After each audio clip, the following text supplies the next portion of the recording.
জামাতের একামত যখন হয়ে যায়, খবরদার দৌড়ে দৌড়ে নামাজে যাওয়া যাবে, আস্তে আস্তে যাও, হেঁটে হেঁটে যাও। ফামা আদরাকতুম ফাসাল্লু, যতটুকু যে পাবে আদায় করবে, যেটা ছুটে যাবে দাঁড়িয়ে নিজে নিজে পড়বে। কবুল করে নেয়ার মালিক কে? নামাজের জামাত দেখে দৌড় দিবেন? কিভাবে যাবেন? আস্তে আস্তে। আপনি দৌড়ে দৌড়ে গেলে আপনার ব্রেথ ইন ব্রেথ আউট, হাঁপানির ব্যারাম হবে। নামাজে যদি আপনি হাঁপাতে থাকেন, এটা সুন্দর লাগবে?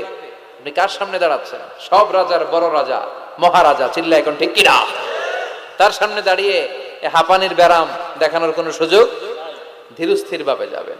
অনেকে এই কাজটা করে। মাগরিবের নামাজ, ইমাম সাহেব কেরাত ধরেছে ওয়াদ্দুহা ওয়াল্লাইলি ইযা সাজা। যারা ওযু করতেছে, আমার নিজের দেখা, যারা ওযু করতেছে এদের মুখস্থ এই সূরা, তো এরা টের পাচ্ছে যে এখনই রুকুতে যাবে, আর দৌড় না মারলে রুকু ধরা যাবে। এখন কোন রকম ওযু করে দিছে দৌড়, মসজিদে ছিল টাইলসের মসজিদ, উল্টায় পড়ছে।